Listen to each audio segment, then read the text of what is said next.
Good morning, students of class 4th. I'm your EVS teacher. Students, अभी इससे पहले हमने आपको एक वीडियो सेंड किया था जिसमें आपको water sources of water chapter का फर्स्ट पार्ट शेयर किया था. तो स्टूडेंट्स, आज हम उसका सेकंड पार्ट शेयर कर रहे हैं. चलिए सेकंड पार्ट उसका स्टार्ट करते हैं. सेकंड पार्ट में हमारा चैप्टर का न्यू जो हम आज स्टडी करेंगे वो हमारा है सरफेस वाटर. इससे पहले हमने जो स्टडी किया था वो हमने रेन वाटर को स्टडी किया था, बट अब हम इसमें स्टडी करेंगे हमारा सरफेस वाटर कि हमारा what is surface water. Surface water क्या है, कहाँ से आता है. ओके, तो हम इसके बारे में हम इसमें स्टडी करेंगे. चलिए स्टार्ट करते हैं. We see surface water every day. हम एवरी डे अपने हम लोग नॉर्मली सरफेस वाटर को हम देखते हैं. सरफेस वाटर क्या होता है? अपनी सतह पर पानी, यानी कि सारे बच्चों ने अपनी सतह पर पानी देखा होगा. जो हमारी तल पे जो जमीन में जो पानी होता है उसकी बात हो रही है. That is called surface water. Run of is the water that runs in gutter. हम जो भी पानी जो बहाते हैं, हमारा जो भी पानी निकलता है वो सब हमारा कहाँ जाता है? सब गटर्स में जाता है. ऑफ रूफ, छतों का पानी जो होता है वो.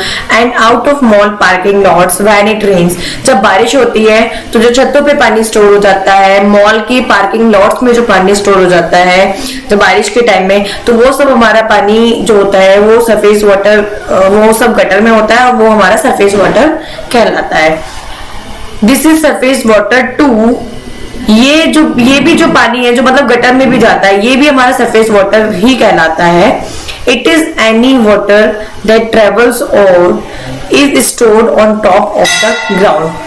इट इज एनी वाटर, ये कोई भी पानी है दैट में जो ट्रेवल्स करता है और is stored on top of the ground, जो बहता हुआ जाता है या फिर ग्राउंड लेवल पे, ग्राउंड पे उसको जिसको हम स्टोर करके रखते हैं, वो सारी चीजें जो भी है वो हमारा सब सरफेस वाटर के अंदर ही आता है.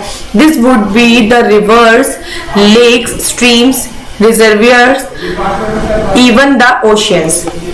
दिस वुड बी, ये इनमें से ये जो भी चीजें हैं, जितने भी नेम्स दिए हुए हैं, जैसे रिवर्स है, लेक्स है, स्ट्रीम्स है, रिजर्वियर्स जो हमारे जलाशय होते हैं, इवन द ओशियन. ओशियन भी हमारे किस में आते हैं? ये हमारे सरफेस वाटर में आते हैं, जिसमें हम पानी, हमारा एक लार्ज अमाउंट में वाटर हमारे स्टोर रहता है. ओके स्टूडेंट्स, नेक्स्ट अब पॉइंट पढ़ते हैं हम पॉन्ड्स. फर्स्टली हम डिस्क्राइब करेंगे पॉन्ड्स क्या है. Rain water sometimes collects on earth in a small body of water called a pond. Rain water, बारिश का जो पानी है, समटाइम्स माने कभी कभी कलेक्ट हो जाता है, इकट्ठा हो जाए ऑन अर्थ पे, इन अ स्मॉल बॉडी, छोटे से कहीं रूप में, of water called a pond, जो पॉन्ड कहलाता है. हम पिक्चर में आप इसको देख सकते हैं. एक छोटा सा एरिया है जो कहीं भी हमारी नॉर्मली जब रेन होती है तो आपने देखा होगा कहीं भी डिग होता है, कहीं गड्ढा होता है, तो उसमें पानी, कहीं अगर बड़ा गड्ढा है तो पानी स्टोर हो जाता है. तो वो फिर जब पानी उसमें स्टोर हो गया तो वो एक पॉन्ड्स का रूप ले लेता है. Okay, it may be natural और मैन मेड. ये कुछ नेचुरल भी होते हैं, कोई बड़े बड़े डिग हो जाते हैं, नेचुरल जो हमारे नेचर की साइड से होते हैं जिसमें पानी स्टोर ही रहता है. तो आपका इसमें जो दिया है, इट मे बी नेचुरल, कुछ इसमें नेचुरल भी होते हैं और मैन मेड भी होते हैं. कुछ मैन मेड भी होते हैं, मतलब मनुष्य के द्वारा बनाए हुए भी होते हैं. ड्यूरिंग द समर सीजन के दौरान सम पॉन्ड्स गेट ड्राई. कुछ जो पॉन्ड्स होते हैं वो ड्राई हो जाते हैं, बिकॉज पॉन्ड्स में पानी कहाँ से आता है? जब रेन होती है तो वाटर आ जाता है. जब रेन नहीं होगी और समर सीजन है, बहुत ज्यादा शाइनी हो रहा है, तो जो पानी है वो भाप बन के उड़ जाएगा, तो जो पॉन्ड्स होते हैं वो फिर ड्राई हो जाते हैं. नेक्स्ट हम बढ़ते हैं lakes. What is lakes? A lake is bigger than a pond. जो लेक होती है वो पॉन्ड से बिगर होती है, बड़ी होती है. The water in a lake contains dissolved impurities like clay and germs. The water, जो पानी होता है इन लेक्स का, वो कंटेन्स अपने अंदर समाहित कर लेता है डिजॉल्व इम्प्योरिटीज को, अशुद्धियों को जो घुलनशील हो जाती हैं, लाइक क्ले एंड जम्स, जो कि उसमें पानी में जाके पानी में घुल जाती है, जैसे क्ले मिट्टी एंड जम्स, ऐसी चीजों को, ऐसी अशुद्धियों को अपने अंदर कंटेन्स कर लेता है, इसमें अपने अंदर समाहित कर लेता है। So it is not safe for drinking. तो जो लेक्स का पानी है वो फिर पीने के लिए सेफ नहीं रहता है, बिकॉज उसमें इम्प्योरिटीज आ जाती है, और इम्प्योरिटीज आने की वजह से फिर वो वाटर हमारा पीने के लिए फ्रेश वाटर नहीं रहता है। ओके स्टूडेंट्स, नेक्स्ट अब हम स्टडी करेंगे reverse. What is reverse? Reverse originate from high mountain. जो रिवर्स ओरिजिनेट होती है, जो रिवर्स जो निकली है हमारी, वो कहाँ से निकली है? हाई माउंटेन, ऊंचे ऊंचे पहाड़ों से आई है रिवर निकल के। Water is present in frozen form as glaciers. Water जो वहां पे प्रेजेंट है वो एक फ्रोजन फॉर्म में है, एज जिसको हम ग्लेशियर कहते हैं, यानी कि जमा हुआ पानी है वहां पे पहाड़ों पे, जो जिसको हम ग्लेशियर के नाम से जानते हैं। Rivers are formed when the ice is glaciers melted because of the heat of the sun. Rivers are form, rivers के फॉर्म में जब रिवर्स जब फॉर्म लेते हैं when the ice is glaciers melts, जब ग्लेशियर की आइस मेल्ट होती है, बिकॉज माने क्योंकि of the heat of the sun, जब सन की हीट ग्लेशियर पे पड़ती है तो उनकी आइस मेल्ट होती है, और फिर वो वहां से आइस मेल्ट होकर वाटर की फॉर्म में आ जाती है, और फिर वो रिवर्स में आ जाती है। Okay, some of India's biggest rivers, India की कुछ बिगेस्ट रिवर जो है लाइक जैसे the Ganga, the Yamuna and the Brahmaputra originate in the Himalaya. Ganga की जो बड़ी बड़ी रिवर्स हैं, आपने नाम सुना होगा अच्छे से, गंगा है, यमुना है एंड द ब्रह्मपुत्र है। ऑरिजिनेट, ये जो रिवर ऑरिजिनेट होती है, जो निकली है, कहाँ से निकली है? हिमालय से निकली है। व्हेन माने जब snow in the mountains gets melted, these rivers are formed when snow in the mountains, जो माउंटेन्स की स्नो है, बर्फ है, गेट्स मेल्टेड, जब पिघलती हैं, these rivers are formed। तो ये किसका रूप फॉर्म ले लेती है? रिवर्स के फॉर्म में आ जाती है, नदी का रूप ले लेती है, नहर। these rivers are called, ये जो रिवर्स है कहलाती है स्नो फेड रिवर्स। कैसी रिवर्स कहलाती है ये? स्नो फेड रिवर्स, यानी कि बर्फ से निकली हुई, जो स्नो से निकली हुई स्नो को पिघलने से इन रिवर्स को ऑरिजिनेट किया हुआ है। ये जब स्नो पिघलती है तो इनमें पानी आ जाता है इन रिवर्स में, तो ये स्नो फेड रिवर्स कहलाती है।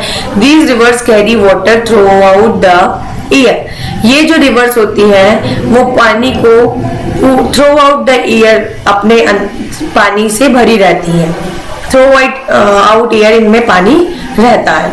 Some rivers carry water only during the rainy season, कुछ रिवर ऐसे भी होती है जिनमें water during the rainy season आता है, सिर्फ जब रेन होती है तो वाटर उसमें कलेक्ट हो जाता है। They are depend on rainfall for water, they are, वो जो डिपेंड होती है वो किस पे डिपेंड होती है?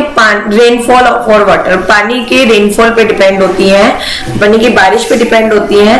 These are called rain fed rivers, ये जो नदियां होती हैं वो रेन फेड रिवर्स कहलाती हैं, ठीक है, यानी कि बारिश जब होगा तब उनमें जल आएगा। ओके, तो वाटर में तब आता है जब बारिश होगी, तो ये रेन फेड रिवर्स कहलाती हैं। They often dry up during the summer season, they often dry up, वो सूख जाती हैं ड्यूरिंग द समर सीजन में, जब गर्मियां आती हैं तो ऐसी रिवर्स जो होती हैं वो सूख जाती है। The Godavari, Krishna, Kaveri and Mahanadi are rain fed rivers. इनमें कौन कौन सी रिवर्स हमारी आती हैं? गोदावरी रिवर है, कृष्णा रिवर है, कावेरी है एंड महानदी जो है, ये हमारी नदियां हैं जो रेन फेड रिवर्स में आती है। ओके स्टूडेंट्स, आई होप आपको क्लियर हो रहा होगा अच्छे से। रेन फेड रिवर्स में हमारी कौन कौन सी रिवर्स आती है? गोदावरी, कृष्णा, कावेरी एंड महानदी। ओके, और हमारी हिमालय से कौन कौन सी रिवर निकलती है? Ganga, Yamuna and Brahmaputra originate in the Himalaya.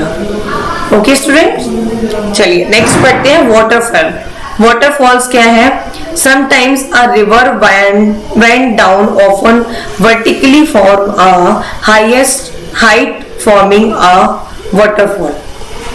Sometimes कभी कभी a river went down, river जो होती है वेंट डाउन ऑफन वर्टिकली गिर जाती है, ऊपर से नदियां ऊपर से गिरती है, from a height forming a waterfall, जो इतनी ऊंचाई से गिरती है तो वो जो उनकी जो फॉर्म होती है ऊपर से वर्टिकली जब गिरती है, सीधे गिरती है, तो वो वाटरफॉल कहलाता है। अ waterfall looks beautiful but it's water is not suitable for drinking.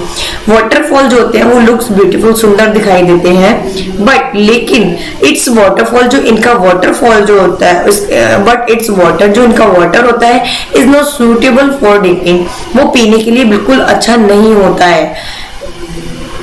Okay students, next है अपना पॉइंट देखते हैं हम, oceans and seas. An oceans और sea is a large body of water. Oceans होते हैं जो हमारे, और सी जो होते हैं वो लार्ज बॉडी वाटर होते हैं। आपको पता है कि ओशियंस और सीज हमारे बहुत बड़े बड़े होते हैं। There are 5 oceans in the world. हमारे वर्ल्ड में 5 ओशियंस हैं। They are the Pacific, Atlantic, Indian, Arctic and Antarctic. वो 5 ओशियंस कौन कौन से स्टूडेंट? फर्स्ट है हमारा पैसिफिक ओशियन, सेकंड है अटलांटिक ओशियन, थर्ड है इंडियन ओशियन, फोर्थ है हमारा आर्कटिक ओशियन एंड नंबर 5 है हमारा अंटार्कटिक ओशियन। ओके स्टूडेंट्स, हमारे 5 ओशियंस होते हैं जिनके नाम मैंने अभी आपको एक्सप्लेन किए थे।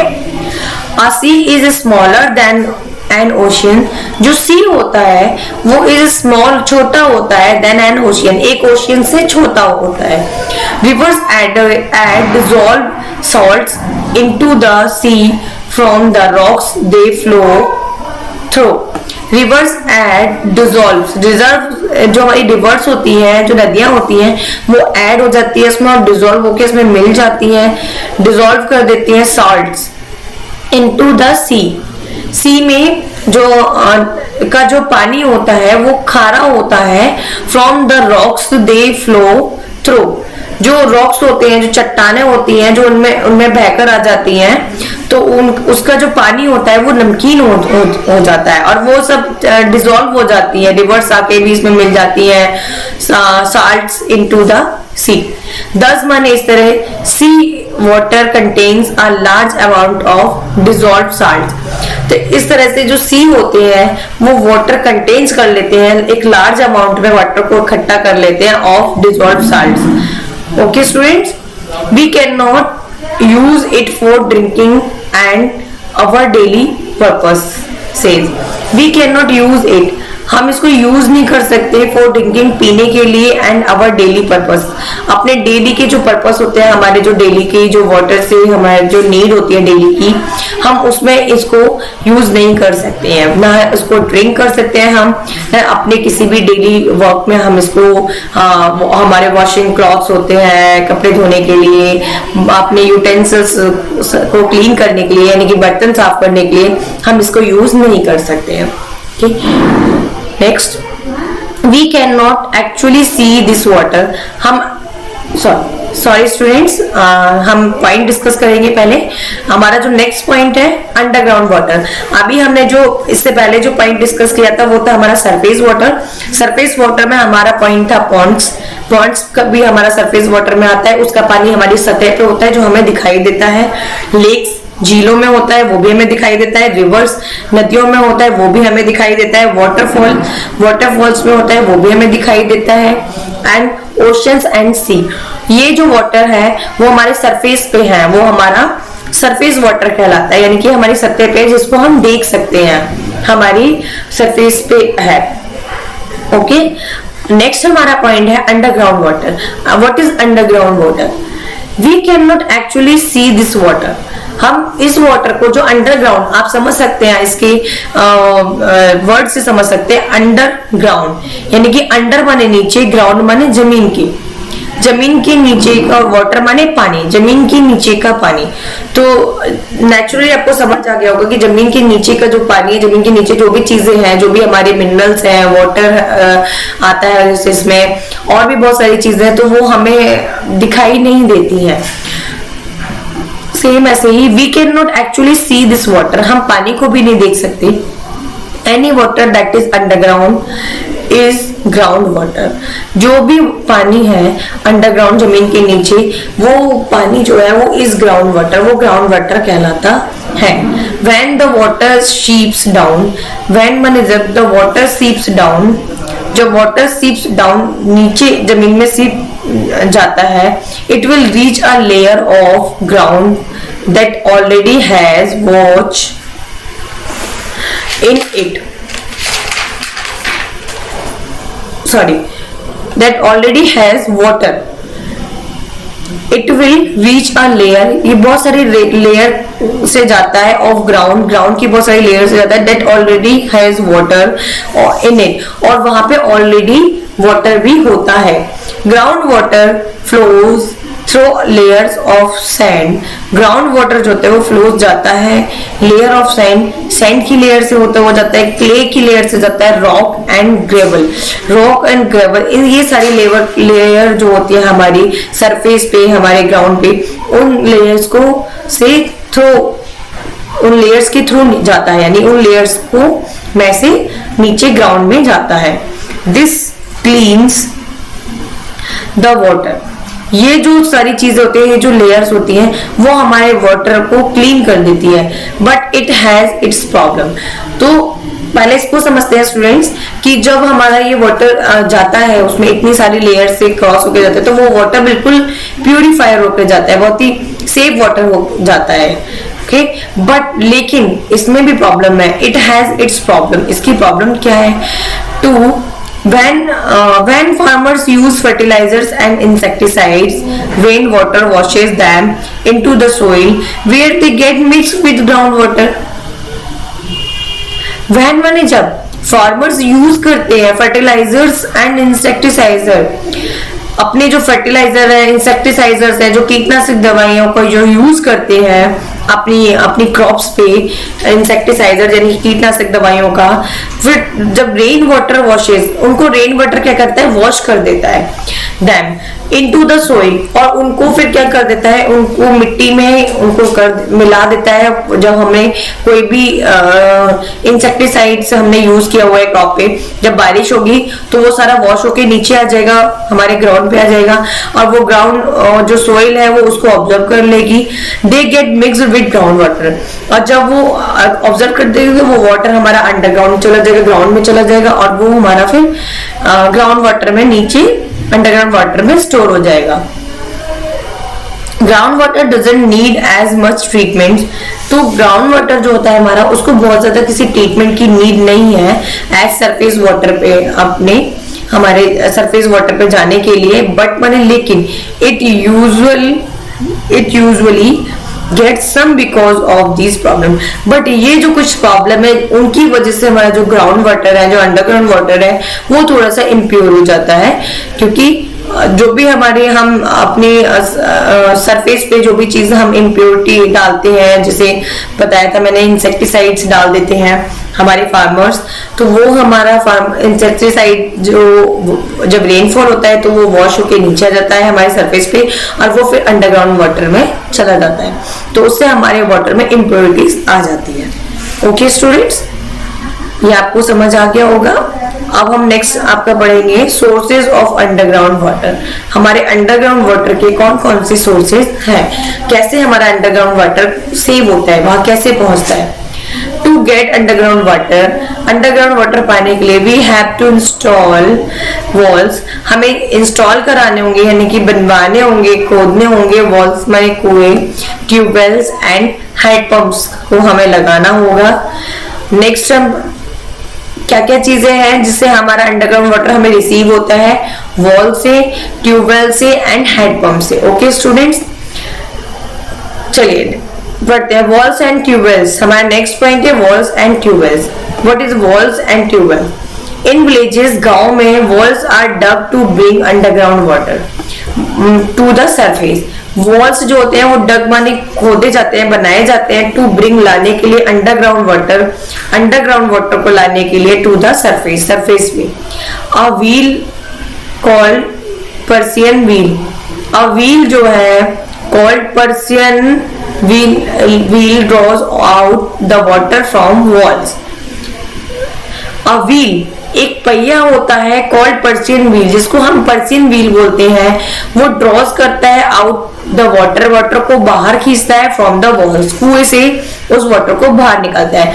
इसको आप स्टूडेंट्स पिक्चर में देख सकते हैं, देखिए ये वाटर वेल की पिक है, इसको सी दिस पिक्चर, इसमें ये वेल है, इसमें ये अंदर जमीन में बहुत गहरा है, ये आप व्हील दिखाई दे रहा है आपको, ये व्हील है जिसको पर्सियन व्हील बोलते हैं। इस व्हील की हेल्प से इसमें एक रोप बंधी हुई होती है, उस रोप में बाल्टी होती है, वन साइड उसको ह्यूमन उसको होल्ड करते हैं। तो हम जब इस व्हील को घुमाते हैं तो वो वन साइड जो रस्सी राउंड करके होती है वो नीचे बाल्टी को ले जाती है, हम छोड़ देते हैं रस्सी को, बाल्टी अंदर जाती है हमारी और पानी वाटर को बाहर लेके वो ऊपर, जब हम यहाँ से इसको पुल करते हैं रोप को यहाँ खड़े होके, तो वो हमारी बकेट को ऊपर ले आता है और हमें वाटर रिसीव हो जाता है। समझ आया होगा वो स्टूडेंट्स आपको। This water is used for household works and to irrigate field. ये जो वाटर है, पानी है, इसको यूज कर सकते हैं फॉर हाउसहोल्ड वर्क्स, इसको हाउस होल्ड वर्क के लिए, घर के कामों के लिए भी हम यूज कर सकते हैं। एंड टू इरिगेट फील्ड्स, और फील्ड को इरिगेट यानी कि खेतों की सिंचाई के लिए भी हम इस वाटर को यूज कर सकते हैं। मैनी टाइम्स, कई बार क्या होता है कि the underground water is very deep. कई बार क्या होता है कि जो अंडरग्राउंड वाटर होता है इज वेरी डीप, वो बहुत ज्यादा गहराई पे होता है। We can not get water by digging wells, तो हम वहां ऐसी जगह पे जहाँ वाटर लेवल बहुत नीचा होता है, डाउन होता है, तो हम ऐसी प्लेस पे बाई डिगिंग वॉल्स हम वाटर रिसीव नहीं कर सकते, गड्ढे यानी कि कुआं खुदवाकर वहां से पानी नहीं ले सकते हैं। देन तब a big bore is dug with the help of machine, तो मशीन की हेल्प से एक बिग बोर होता है, एक बड़ा बोरिंग किया जाता है। Tubes are stuck in these bores, tubes जो होते हैं, पाइप जो होते हैं, वो आर स्टक करते हैं यानी कि in these bores and pumps are also installed. तो वो जो बड़े बड़े जो पाइप होते हैं वो पानी को वहां पे जाके शक करते हैं और पंप के थ्रू वो हमें इंस्टॉल हो जाता है, हमें मिल जाता है। The pumps run on electricity और डीजल, जो पंप्स है वो चलता है, वो किसके थ्रू चलता है, इलेक्ट्रिसिटी के थ्रू चलता है या फिर डीजल के through. Water is brought up with the help of this pump, water क्या है, is brought up with the help of this pump. पानी जो बाहर लगाया जाता है वो किसकी हेल्प से लाया जाता है, पंप की हेल्प से। सच वेल्स, ऐसे जो वेल्स होते हैं, आर कॉल्ड ट्यूबवेल्स, इस टाइप के जो वेल्स होते हैं वो क्या कहलाते हैं, हमारे ट्यूबवेल्स कहलाते हैं। They are commonly used in farms for irrigation in Punjabi. They are commonly use, वो जो कॉमनली जो यूज होते हैं इन फार्मर्स के लिए यूज होता है, फॉर इरिगेशन के लिए, खेती के लिए, इन पंजाब, हरियाणा, उत्तर प्रदेश एंड गुजरात। पंजाब, हरियाणा, उत्तर प्रदेश, गुजरात में इरिगेशन के लिए उसको फार्मर्स इसको यूज करते हैं, किसको, ट्यूबवेल्स को। इन द साउथर्न प्लेट्यूज, जो हमारे साउथर्न प्लेट्यू है, जो साउथ के मैदानी भाग है, द ग्राउंड इज हार्ड, जहाँ ग्राउंड हार्ड रहती है, सरफेस हार्ड रहता है। It is difficult to dig wells, वहां पे गड्ढों को खोदना यानी कि कुओं को बनाना बहुत मुश्किल हो जाता है। People often use to tanks and ponds, तो पीपल जो होते हैं ऑफन यूज करते हैं, people often use tanks and ponds, तो वहां के जो लोग हैं वो क्या यूज करते हैं, टैंक्स को यूज करते हैं एंड पॉन्ड्स माने तालाबों को यूज करते हैं। बिकॉज टैंक्स जो होते हैं वो वाटर को स्टोर करने के लिए हेल्पफुल होते हैं, एंड पॉन्ड्स भी मैंने अभी आपको बताया था। पॉन्ड्स आर टू टाइप्स होते हैं, एक नेचुरल होते हैं और एक मैन मेड होता है। नेचुरल होते हैं नहीं है वहां पे, तो वहां के लोग मैन मेड अपने खुद से पॉन्ड्स को बना के वहां पे पानी स्टोर करके अपने लिए हेल्पफुल, अपनी चीजों को हेल्पफुल बना लेते हैं। ओके स्टूडेंट्स, आई होप कि मैंने जो भी आपको चैप्टर कराया है सेकंड पार्ट, ये आपका चैप्टर 7 का सोर्सेज ऑफ वाटर का सेकंड पार्ट, ये आपको समझ आया होगा। Every students watch the video carefully और आपको मैं हर बार एक ही बात बोलती हूँ कि आप लोग घर पे एक बार रिवाइज जरूर करिएगा, जो भी मैं रीड कराती हूँ उसको रिवीजन करिए, 2 टाइम्स उसकी चैप्टर की रीडिंग करिए। ओके, तो ये मैं इसलिए बोलती हूँ student, because practice makes a man perfect. अगर आप कंटिन्यू किसी चीज की प्रैक्टिस करते रहेंगे तो वन डे आप जरूर उसमें परफेक्ट हो जाएंगे। इसका जो आपको आज के लिए हम आप इतना ही डिस्कस करेंगे, बाकी का जो रिमेनिंग चैप्टर है वो नेक्स्ट वीडियो में डिस्कस करेंगे स्टूडेंट्स। तब तक आपको आपका जो चैप्टर है उसको अच्छे से स्टडी करना है। Okay student, thank you.